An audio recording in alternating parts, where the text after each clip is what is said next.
Oh, oh.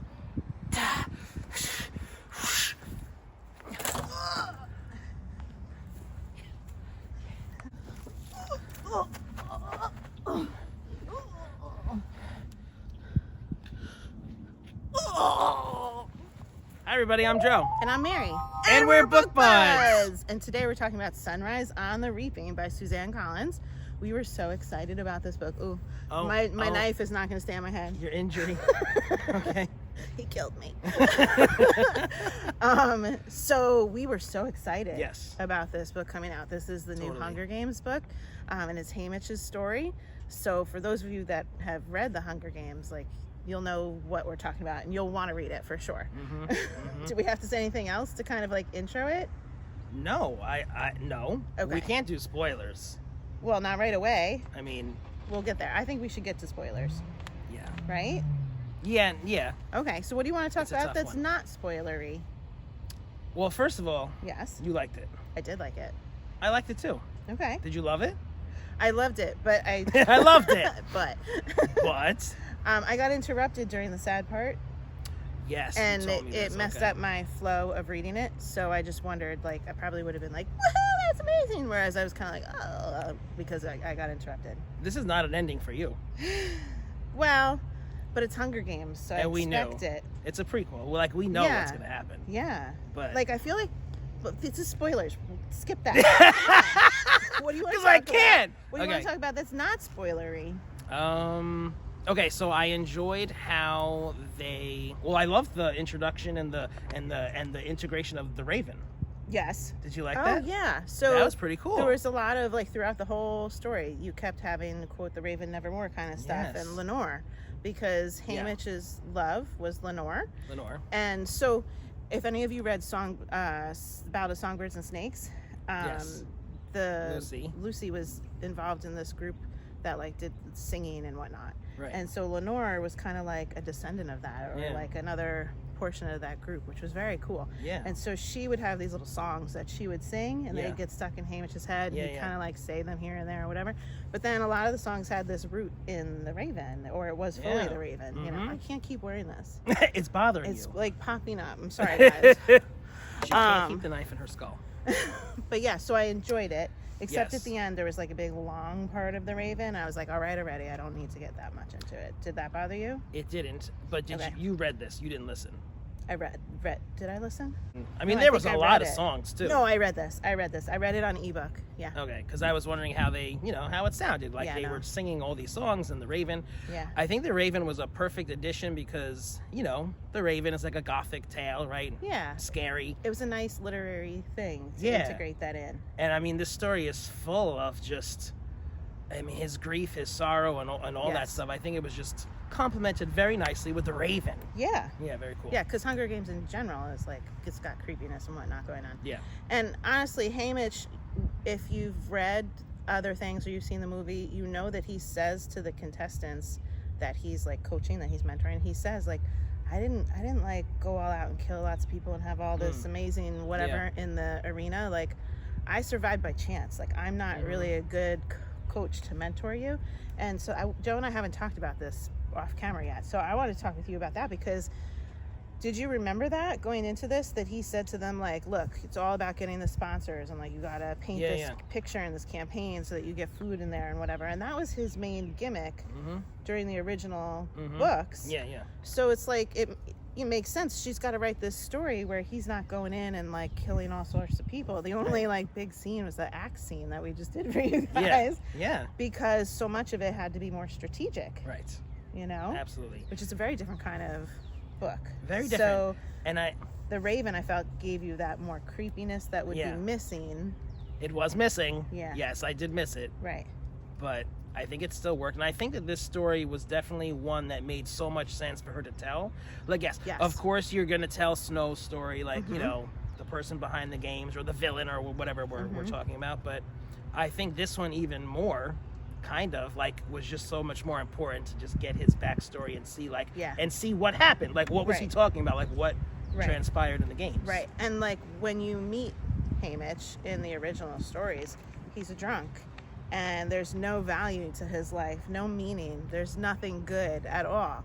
yet he was a previous champion. So like, why doesn't he have a good life, you know? Right. So as the reader getting his story, you're like, oh boy, we're gonna see where it all falls apart. We're gonna see how terrible it was. Yeah. That was interesting. And we did. Yeah. So it starts with the reaping process where, you know, the town gathers. It's reaping day, and Hamish's birthday is on reaping day, which sucks. So every year he doesn't feel right having a birthday cake because he's celebrating after people are chosen and going off to be in the Hunger Games.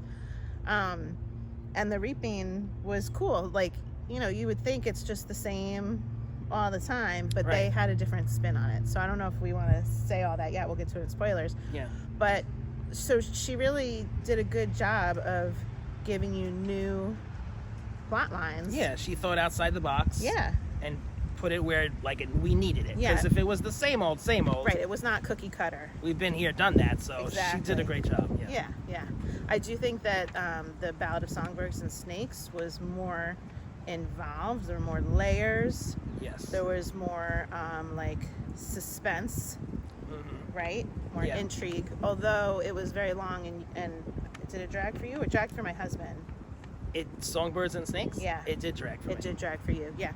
So, but it was deeper layers than this one, I felt like. Do you agree? I do agree. And I have a whole discussion on the length of this book. So, like, I felt like this was too short. Yeah. And then in thinking of that, I remembered. I'm like, wait a minute. I remember telling you, oh, I'm so bored. This is too long. Yeah. The other one was like 5 something. This was like 3 something. Yeah. I did my homework. Okay. And all the other originals are not even 400 pages. Oh, no? Which, you know, I had zero issues with those because it was new and exciting. Yeah. So I don't know if it was just this story because Snows did drag a little bit. But this one, I just felt like it took so long to get into the arena. It did take a while to get to the arena. arena. Like, we're halfway through and we're not in there yet. And I was so looking forward to that. Yeah. You know, and then when we did get in there, felt a little rushed. Did feel like it rushed a little bit. And we didn't get all that action like we were talking it wasn't about. Your typical arena. Yeah. Yeah. And I think that's because we already knew Hamish's story was different than all the rest. It wasn't filled with as much bloodiness and all that, you know? Yeah. So. I mean, a positive is that I wanted more from this book. Yeah. It could have been longer for me. Yeah. And I'm like, who else can she write a book on now? Because I still want more. I know. I know. Like, I enjoy this series so much. Absolutely. And I was talking to Zach from Shadyside Library, and he said, you know, he thinks that this is the last one. I don't know. It could be. I heard that.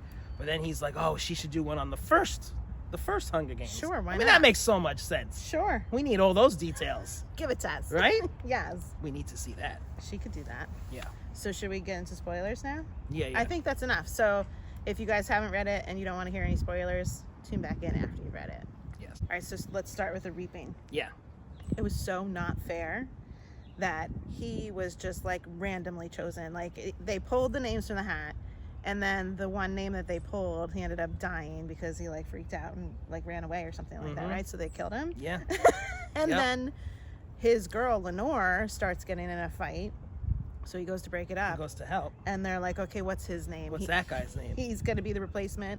We're going to refilm this and pretend that we just said his name. And they're like, Hamish. And, like, and right up until the camera's gone, she's like, what's his name? What is it again? And she's like, hey, you know. Right. It's what? like nothing to her. Yeah. Yeah. That was messed up. That was crazy. So here, you know, he worked like so hard to not have his name get pulled, and he didn't want his girl's name to get pulled. And then just because of their behavior that he was trying to help out a situation, they just are like, yeah, he's it. We gotta wrap this up, guys. Filming in 10 seconds. Right. Well, they paid for that. Yeah. he got even. He did. You know. Yeah. So he was like, Lenore, she was also like, you know, these people got to go down. You know, keep your focus on that, and that was his focus. And then in the arena, another one of the characters is like, these people have got to go down. We just got to mess with these game makers, you know? Oh, and this was the year where they picked 4. What are they called? 2 girls, 2 boys. I'm like applicants. What are they? 4 people. 4 kids. 4, you know, What are they called? 4 of those. It's on the tip of my tongue. Yeah. Anyway, where they chose 4 of these folks to go in instead of 2 because it was the special quarter year, which was crazy. Have double. Yeah, so there was a lot of resentment this particular year. Yes. So they're like, yeah, the game makers have got to go down. We got to like destroy their arena. So the prior year, there was a guy that had like messed with their whole computer system one of the prior years. Another year the girl was like hiding because of mirrors. She was just hiding in a corner, right? So he's like, there's got to be a way to just she didn't even have to do anything. She just chilled. Everybody killed each other around her, and she hid in a spot where you couldn't see her.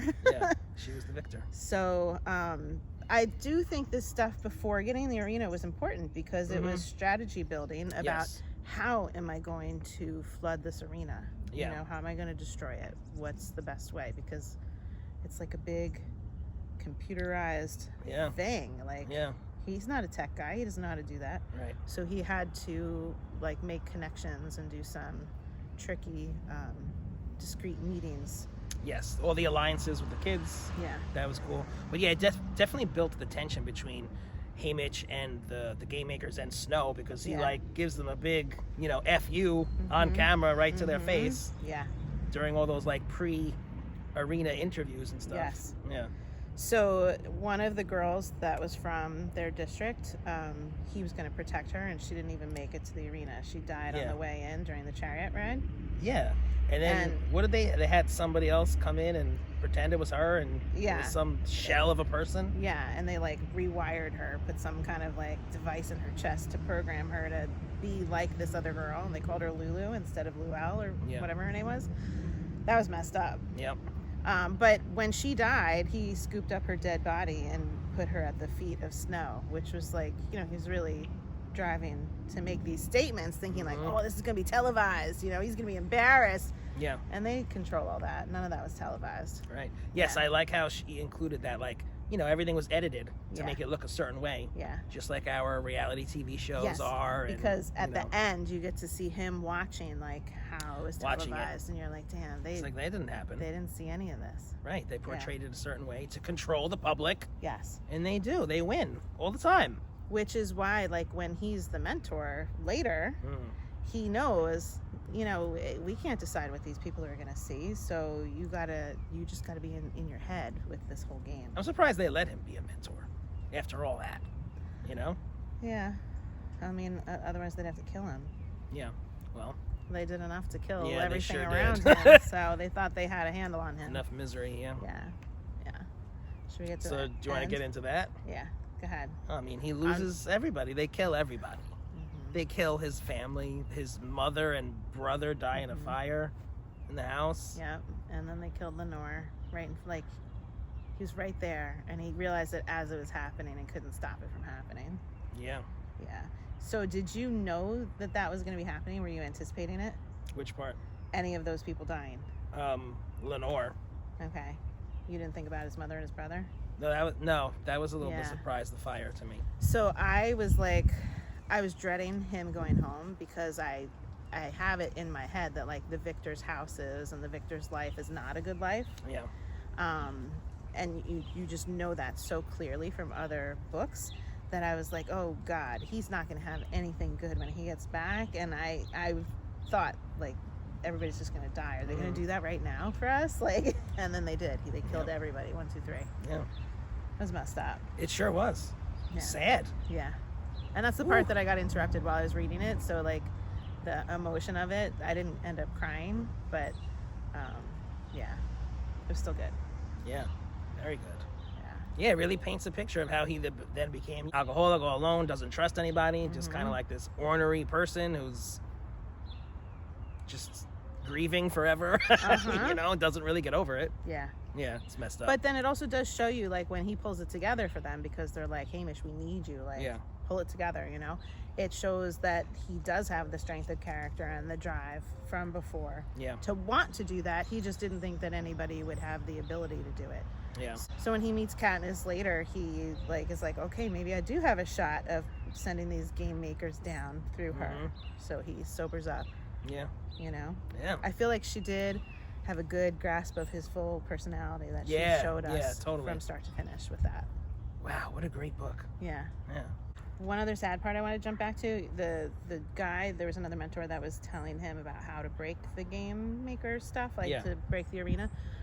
His son was drawn to be one of the people in the arena this year, and it was a punishment to him because of how he had damaged the arena during his year. Yes. And I didn't like that at all. That was not cool. And his son was really young, and so he knew going into it. The dad was like, my son's not going to be the victor, and whatever I can do to try and help you sabotage this, I'm going to do, because they're already taking from me all they can possibly take, you know. So my son knows that he's headed towards his end, and I know he's headed towards his end. Oh, so sad. Very ruthless.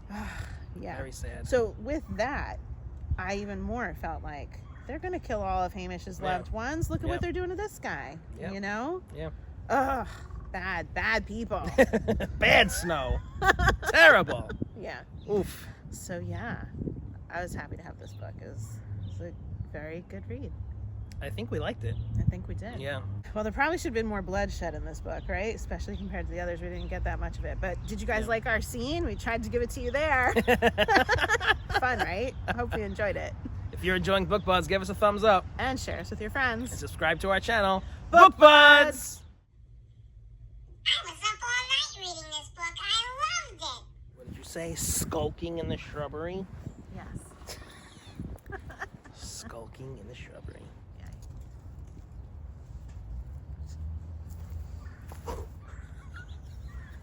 And like really throw it, right? Yeah, like throw it. Oh, cut off my finger. Oh. It nicked your shoulder, I think. Right?